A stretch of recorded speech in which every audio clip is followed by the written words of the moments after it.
I have been asked this now for like 4 or 5 straight years.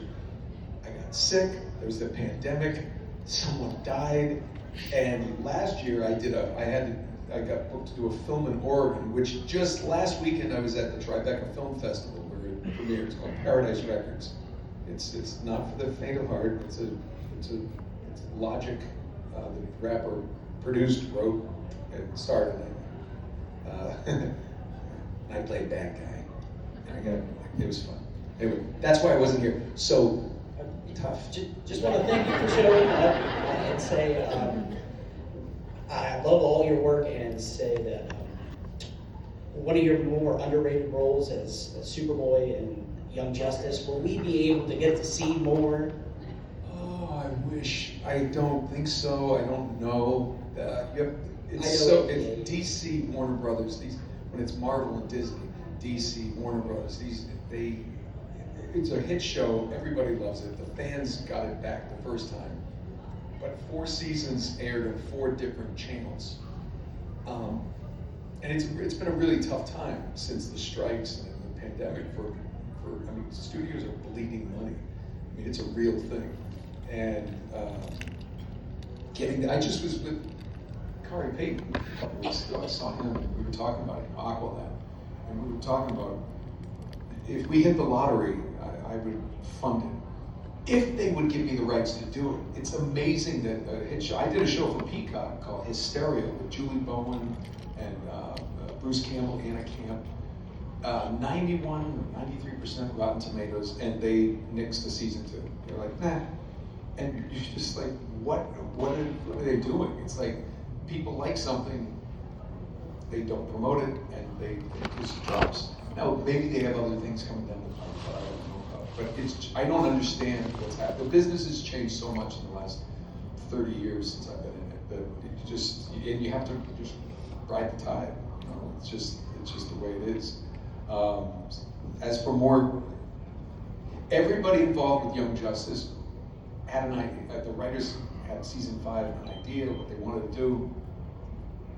We could jump in there right away, but I have no idea. It's just why they won't bring a hit show that so many people love. But watch Invincible. I guess that's a good one right here. Is there somebody we could write to? Well, not me. Worth 10,000 words. It's going to take a lot more than that. Hey, I don't know. Write to someone with a ton of money and ask them for some. I don't. It's the business of the business. It's way above my pay grade. I'm just a dancing monkey. That's it. Appreciate you. Start throwing out the hashtag Young Justice on the socials there. So. Yeah, well, it worked once. It's just, and we're ready to go. And put it this way, none of the actors asked for more money. So just so you know, we actually would take a pay cut to do that show again. I think. Hi. First, I want to say it's an honor to have you here and to talk more about your story of being a voice actor. I wanted to say that Uncharted was actually one of the first games I learned to play on console, and some of those puzzles in all the games were frustrating and challenging to complete. Can you talk about the most challenging thing you had to do as a character before, and what was it like? The most challenging thing as a character? Well, first of all, the puzzles are meant to be difficult so you get a break from all the action.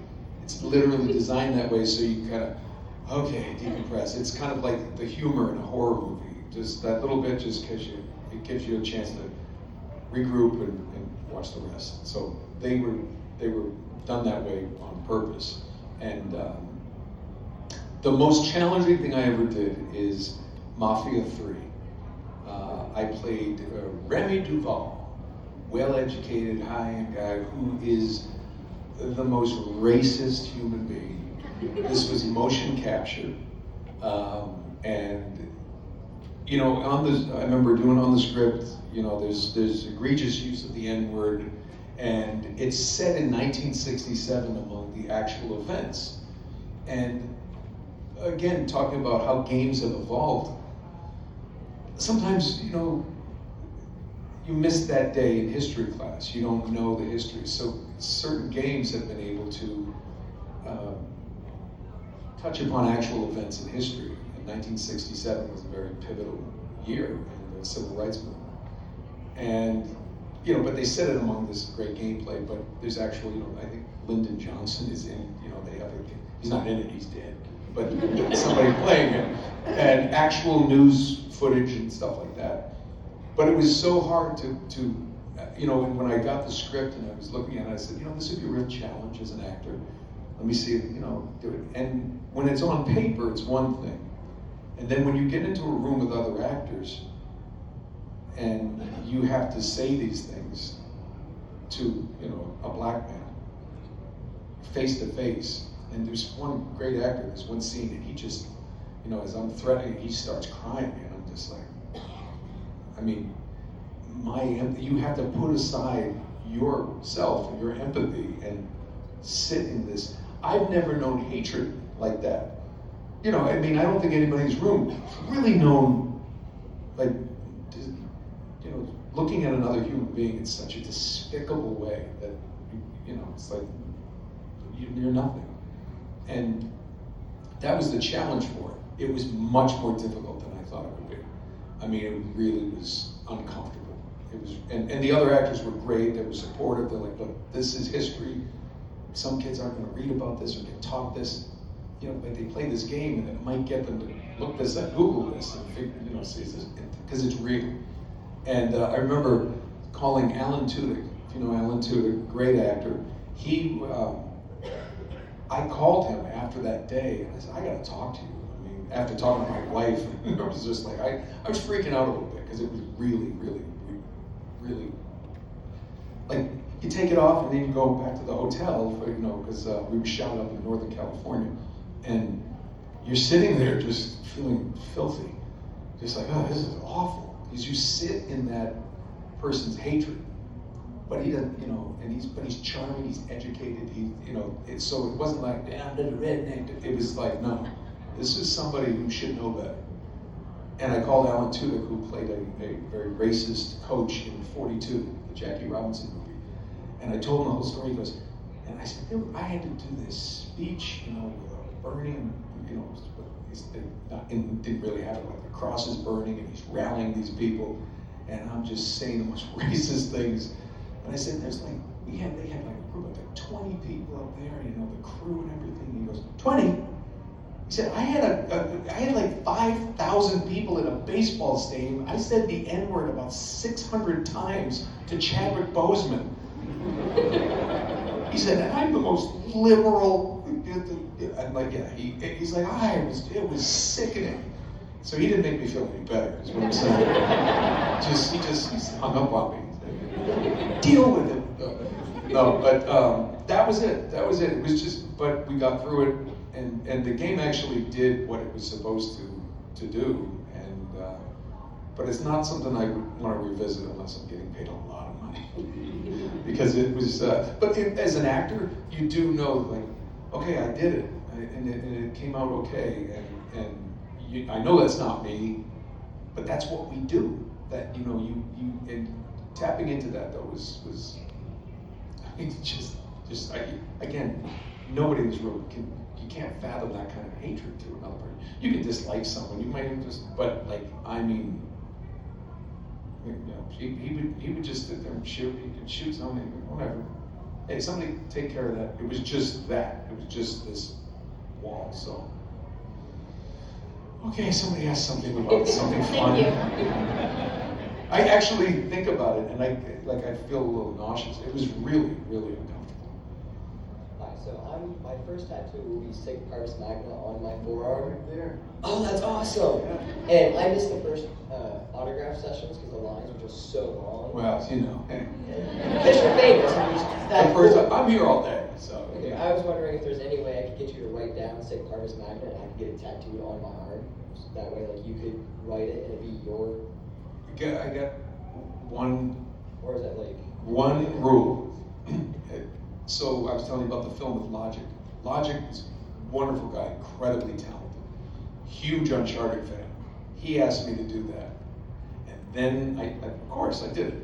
And then he sent me the picture from the tattoo parlor about 2 weeks later, and he has it on his neck. And it was all red. He's like, what do you think? I'm like, that looks awful, it's painful.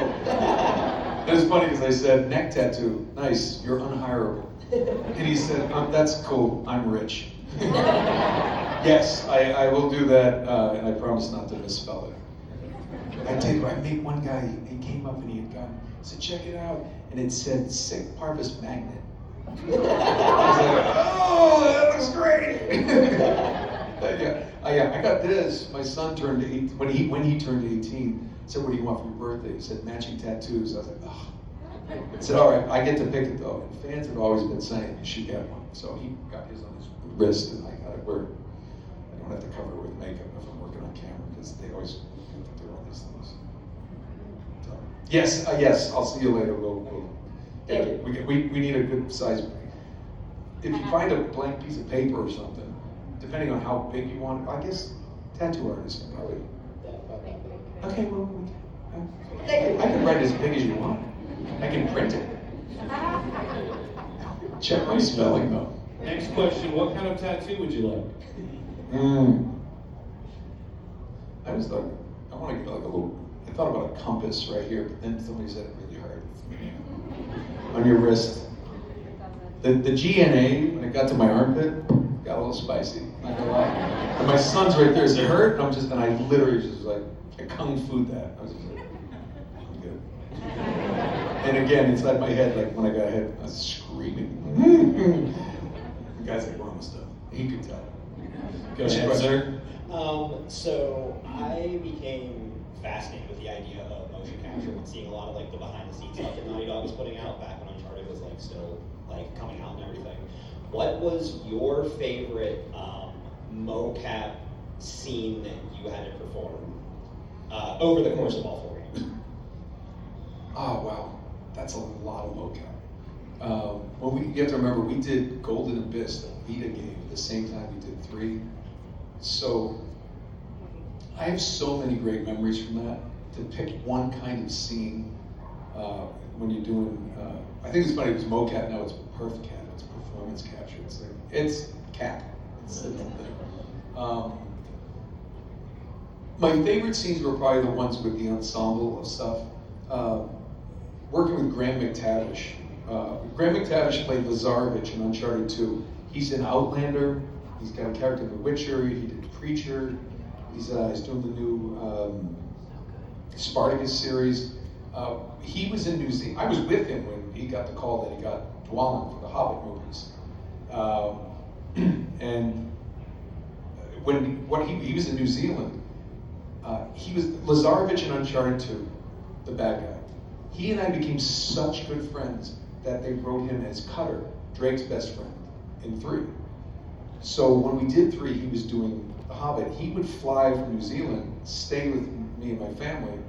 And the funny thing is, if you see him, he's very tough guys. He's got that weird Scottish and blah blah. And then he'd walk in socks, like, lovely bottle of white wine. I'm just like, you're so not the characters you play. It's just beautiful. So any of those ensemble pieces that we did, there were great ones with Emily Rose. I particularly, like, if I picked each game, jumping out of the plane at the beginning of Uncharted 1 was the first time they actually built like this fuselage on a plane. They didn't need to, we learned later. That was fun. Uncharted 2, I got to do a lot of some of the stunts where I actually jumped to a bar, where he jumps to the train. That kind of fun stuff was great. 3, there was, just those bigger scenes with everybody. When you're doing, you have a lot to do, and you're talking to papers, and it's Chloe, because the great thing about performance capture, motion capture, is it's just like your on-camera stuff, and you're working opposite somebody. The way they say something might dictate how you're going to respond. And a certain look they do, it changes on every take. And you never have, another great thing I learned, never have a plan if you're an actor when you go into a scene. Know your lines, know what you're going to do, have an idea what you'd like to do, but then play and just let that stuff, let everything dictate it, and also in 3, the scene where he actually comes off the beach after being in the capsized ship and he finds Elena and he falls asleep in her lap. It was she and I, we had some really touching moments that I thought were grounded, the action game into like this. If you play 1, 2, and 3 again, you see it's a love story. That's why they don't kiss at the end of the first one, and then the second one. It's great. So, and I'm trying to give you each one. 4th game, something that's great stuff with Troy. Doing some of those scenes where just the brothers are together and just the dialogue. And again, just such great writing. So that's my long answer. Thank you. I want to make sure I get to everybody. I talk too much. We'll make this one short. Blue. Next. Hey. Welcome out to Thank you. Obviously, Uncharted is my favorite video game. I've loved that series, played each game multiple times, made a lot of friends over it. So just thank you for that. Oh, appreciate it. Yeah. Thank you for being. Listen, I wouldn't be here if there weren't people like you who like the game. I wouldn't get people like, who is that? Yeah. So my question is, I actually bought. Let me press this. I actually bought a PlayStation Vita just to play Golden Abyss. How different was it going from working with Naughty Dog and kind of crafting Nathan Drake as a character, and then going working with Sony Ben, and just kind of continuing that work? Yeah, it was just the workload would be too much for Naughty Dog to do, and Ben was making the Vita games, and that's the stuff that's way above my pay grade. I don't know how they, I understand how it is, but the Vita's different programming and everything than the PlayStation. So, we had Amy Hennig would still show up and was kind of a consultant on everything. Richard McGonigal, we had J.B. Blanc played the big heavy, and he was fantastic in that. A dear friend of mine, and he's a tremendous actor. So, they had good people in the cast, and our director, he was a fan of it. He knew it. They knew the only difficulty of it was, where does this fit in is this a prequel to the first game and everything? So finding that, like, not making references, especially stupid ad-libs, of stuff that we've done that wouldn't have been done before. He didn't know, he hadn't met Elena yet. So, because I believe it was set before the first game. I think I hope I'm right about that. I should know that. So I think, so that, so it was fun to kind of go back earlier in Drake's existence before, Drake's Fortune came out. Same technology, shot on the same stage. My favorite part of that whole thing was, there's a part where you're in a canoe, and Richard and I, Sully's doing it, and we kept, like, for some reason, you're supposed to go straight in a canoe. One guy's on the right, one guy's on the left, and sometimes we would, would switch, and we'd be on the same side, and they're like, okay, you guys, the paddles, you're going in a circle now. I'm like, oh yeah, right. Just keep it on one side. So I think I went left and he went right. So, but no, it was nothing really different to do. It was just it was great. That was a really good year, because I was Drake for a lot of that year, and we had a blast. And it was at the right time too, because that was after 2000. It was probably 2008 when all the market crashed, housing was terrible. And I got in there and I'm like, oh, okay, I'm working. That's a great thing. If you want to get into the game development, it's kind of recession proof. Because, people are like, I can buy a $60 game and have, hours and hours, well, hundreds of hours if I'm playing. But, because you have hours and the whole family can play together, whatever. And that's why games, I think, really did well. And movies were tough because, movies, baseball games or hockey, everything just got so expensive. But you know, you can still just, you know, cook at home and play a video game all night. It's great. So I tell people, like, being an actor's tough. It's just like it's feast or famine, literally. And but being like one of these artists, one of these developers and programmers, you know, it's like job security. I'm not that smart, so I'm just lucky. All right. Did I answer your question? I don't know. Anybody remember his question? That's it. That's all I got for you. You bet. All right, our next question there. Hi there. Hey. First off, I wanted to say it's a pleasure to meet you. Nice to meet you. One of the first games that I grew up playing was the Assassin's Creed franchise. Oh, yeah. I was wondering if there was any specific moments that you remember that you enjoyed while making those games. Well, not the one where I died, Yeah. which I found out on Twitter, because Desmond touches the apple apparently and just disappears. And so there's no no death scene. I didn't know until somebody said, "Are you said Desmond's gone?" I'm like, "What?" Calling my wife, I'm like, "Send the couch back. We can't afford the couch now." That's a true story. You know what? One of my favorites of that, and I actually had a conversation with her after this. I always recorded alone, and then one day I walked in and they wanted me to record with Kristen Bell, who's wonderful, funny, charming, and it wasn't in the script where this happens, but I kill her. And I didn't know that. And then later on I touched the apple and I died. So we both ate it in that game. But she was so funny, and one of her favorites is Herbert from Family Guy. She does it pretty well, so we were just doing this back and forth the whole time. So it wasn't anything in the game, but recording with her, you know, she's so accomplished and done so much, and she was just so funny and down to earth, and we just had a great time. And I saw her once and just had a quick one-line. I said, I didn't know that I killed you. That wasn't in the script. She goes, I didn't find out till later. I said, I found out on Twitter. So it was just, it was kind of crazy. But yeah, that was my favorite day though. We had a really good time with that. Thank you. You bet. Go ahead and Vinny. step up with the next question This is there. Vinny. What's up, buddy? Vinny.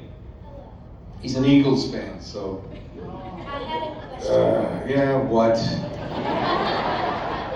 Sorry, I'm a Giants fan. No, we suck. Sit down. Vinny and the Eagles are going to be flying high for a while, so just, you know. But he'll get it. He'll get into his 20s and he'll be like, "You stink." I'm like, "You deserve it. You've been good for too many years." Sorry, I had to vent. What is it, Bob?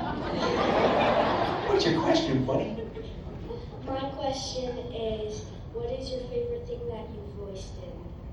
Okay, so my favorite character is Nathan Drake because it's full body motion capture. It's everything. It's kind of, I started in theater in New York, and like it's the kind of theater where you're passing out tickets to people who don't want them. This was like high paid theater, and I worked with so many great people. I became a better actor by doing this, working with other people. In sports, you know, they say if you play basketball against somebody, or tennis against somebody who's better than you, you will get better. You know, you're going to lose a lot, but you're going to get better. And that's my favorite character. Now, you said my favorite character to voice. I kind of take that differently, because Nathan Drake's my voice, if you haven't figured that out by now. Just under gunfire. No, shit, crap. Call of Duty, Dr. Richtofen is such a great, well-written character. And he started out today to say he's like this, it's like, oh, it's wunderbar. And now he's much more serious because there's multiple, if you played it, it's just all over the place. And right close, maybe, is Deadpool. Because Deadpool was such a, hell yeah, pal.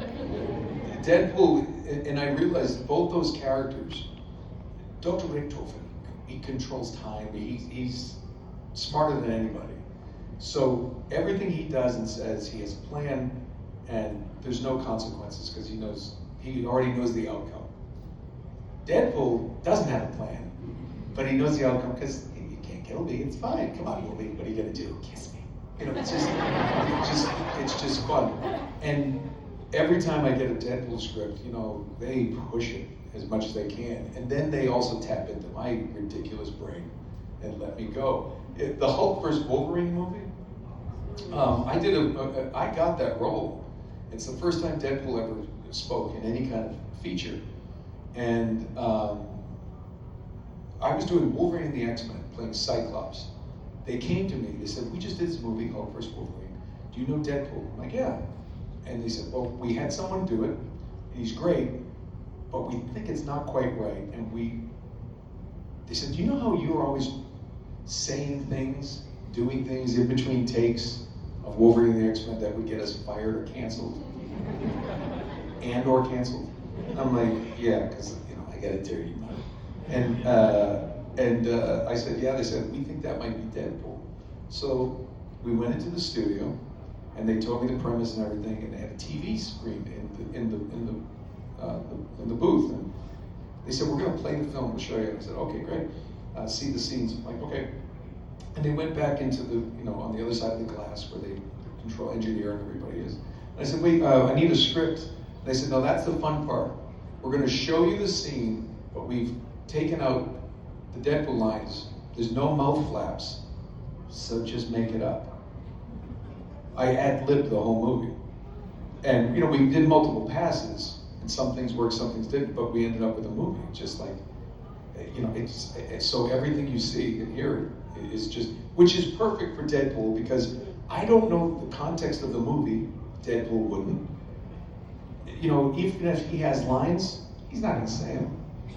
So I just played it off the top of my head. Just these, and I got to sit with Ryan Reynolds actually last weekend, and he was just like, yeah, he said, that was my first one I saw. He said it was awesome. He said, and I told him that story, that makes perfect sense to me. And I'm like, do you ad-lib your movies, Ryan? No, but he writes them, so he kind of does. By the way, so Canadian. He's actually, if you're not a fan of his, you should be. He's one of the most humble, down-to-earth, normal guys. And he's tall. I mean, I'm 6'1", and I'm like, oh, okay. And he gave me, actually, it's very Deadpool. He knew I'm a Wrexham fan with his football club, and he gave me a hat.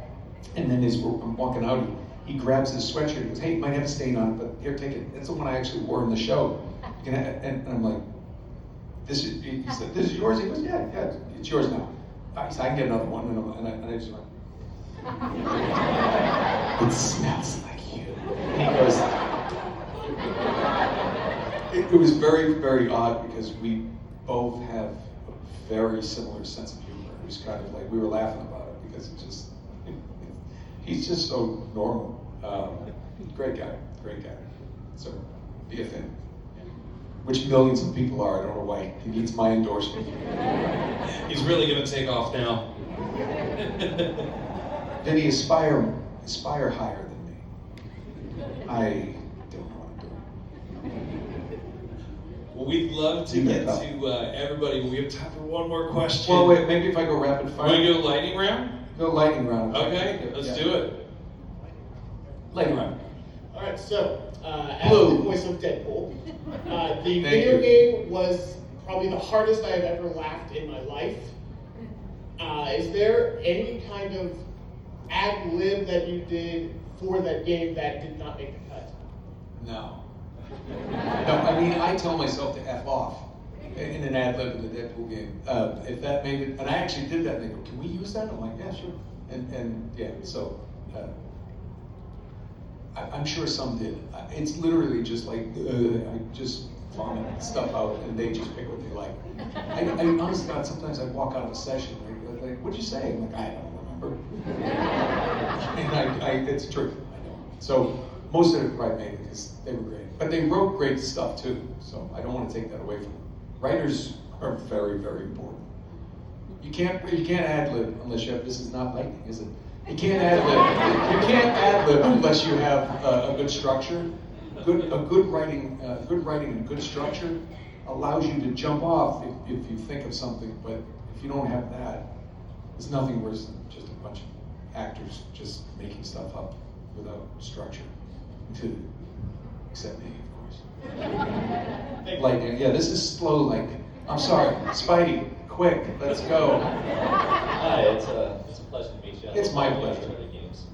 Could you just give me some of your favorite lines from each Uncharted game and some of your Rick Toppin lines? Oh crap! Oh my god! I just did Rick Toppin as Nathan Drake. Oh crap! No, Thaddy, you want to hook into church? Rick Toppin, I hate you, Dempsey. I need more ammunition. Why does the infernal box torture me? We could be here all day with those things. And Nathan Drake, yeah. Oh crap is such a great one. And oh god, I'm just not good at lightning. Come see me at the table. I'll think of some. I'll see you there. There's so many. You know how many years I've done this? Hey, man. I was gonna ask, I was Assassin's Creed, in general, what's your favorite line in it? Or how much of it was you, not a lot of that was off the script. That was early in my career, those first 2 games, and you just and Desmond. I tell people Desmond is Nathan Drake without the personality. So he's like, why is my father absurd? Or everything sucks. Nothing is true. Everything is permitted. But he was just always so serious about things. Ezio, what's the matter with you? But they killed me off, so I don't, and it was one of my favorite games scripts to read. It's one of the most interesting things I've ever seen. The whole idea of the animus going back into your ancestry and reliving those in game. It's a long story. It's long. I wish they hadn't killed him off. I wanted to see where it would go. So, I played Black Flag though as a kid. Pirate ships. It's cool. Sorry I don't have a better answer. But Desmond didn't have great lines, The Ezio had great stuff, The Connor, and Ezio was my favorite. Roger Craig Smith, brilliant. And so I thought that was one of my favorite characters. Desmond got a little whiny, a little boring. Oh, my dad didn't like me. See how I brought that back on the couch?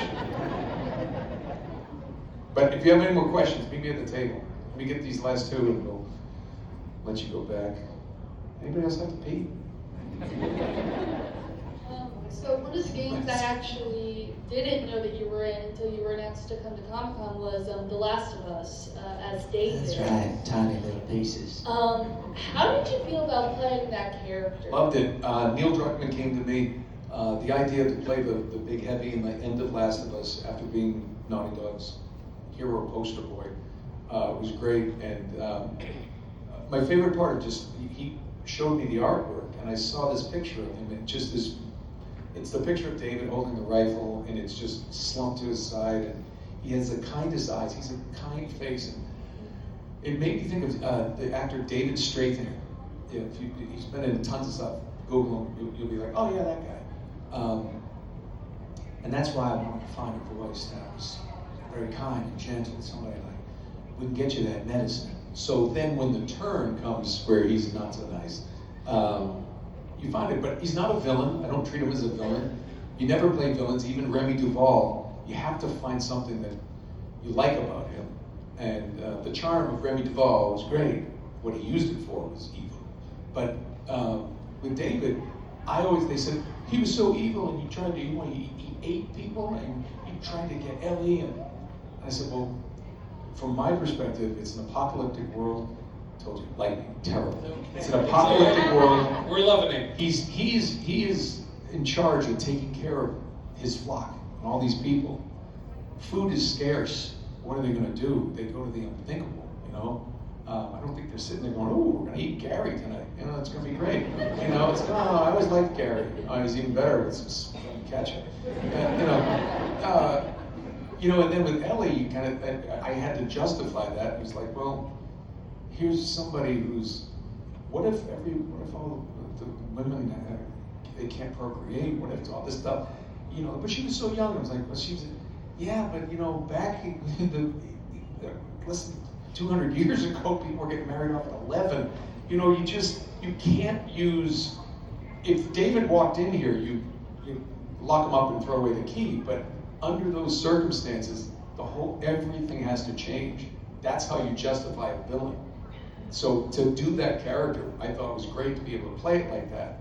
So then you have somebody that you truly despise. When he loses it, you have somebody you can't wait to hit him with that machete. Which was funny because they used a Nerf bat and they put this bar right above my head. But I could feel the wind every time Ashley Johnson was coming down, chopping my head, and I'm just sitting there going, okay, try to keep her, okay, this is weird. And I'm trying not to laugh, and she's doing this tears, it's snot, and she's just, I'm like, don't ruin the tape, just take it. But it's and I'm just thinking, wow, this is seconds away from breaking my nose. I mean, it's just, it was great to play. I like playing the darker characters. I mean, Nathan Drake was great, getting to be the hero, but as an actor, you want to just, try this. Can I do that? Let me try that. I played a Viking Beaver in a Nickelodeon show.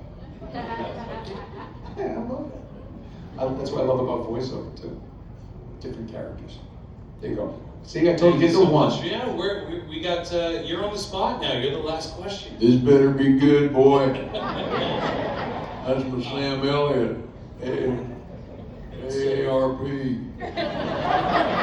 USAA. Roadhouse. Which he never says in the film, by the way. So this one. So I was going to ask about your experience working on Spec Ops: The Line, voicing walkers. If you had any favorite moments or anything, maybe for the sake of lightning round, I could just ask you, do you feel like a hero yet? Yeah. I felt like a hero when I had my kids and they were like, well, we gotta be a dad. It's like, I just want to keep them alive. They're 22 and 25, so no, I don't care. I'm being serious. Spec Ops: The Line, a game way ahead of its time. It's a psychological mind bender. My favorite story about that is Walt Williams wrote it. His brother was in the military, and they were playing when he came back home at one point. They were playing games together, and he said, Walt's in game development. He said, what the problem with you guys? You do these military games, and like if you choose A, it's a good thing. If you choose B, you lose. He said, sometimes as a soldier out there, though, man, he says, both choices, you lose. And Walt was like, ding. So the white phosphorus, so there have been people who they restart the game because they chose one way and they go the other way and it's just as bad. And it was just, it's very Heart of Darkness, Joseph Conrad, gentlemen, welcome to Dubai. And the thing I liked about it was we had 3 different voices. I'm wrapping this up. ABC. It was like, all right, boys, gentlemen, welcome to Dubai. And we go in. And then it's based in an apocalyptic sandstorm is eating up Dubai. This rogue Marine and his unit have taken over martial law in the town. So the Marines have to go in to try to find him to see if he's alive, and then chaos ensues. And as time goes on, he's slowly losing his mind, and it's him and 2 other guys. And stage 2 was when things are getting tired in this, and then by the end, he's absolutely lost his mind, and to play. So they would literally have it, and we're at stage 2 here, so we knew the context of everything, and it was so cool. And if you haven't played the game, it's a really interesting, and it's amazing it hadn't been remastered. I think it would be a great game to remaster. I think people today, now that after Last of Us, these great games of really psychologically playing with your head, I think that would be something that would be really interesting to do. And people to this day, they're like, is it all in his head, or was it what happened, or was he Conrad? And for those of you who don't know the game, you don't get any of what I'm saying, but and it was very cool. It was one of the few games I've been in since beta. I was in beta all the way to the end, so to get to see that all the way through was a pleasure. So, thank you very much for staying a little. Thank you for being patient. So appreciate it. I'll be here all day hanging out. I wish that we could extend this and talk another hour. I'm glad we got to talk about David. from Last of Us. That would have been my question. Tiny little But pieces. yeah, it's making my stomach turn in the best possible way just hearing it. Like that game did. So one more time, so grateful to have you.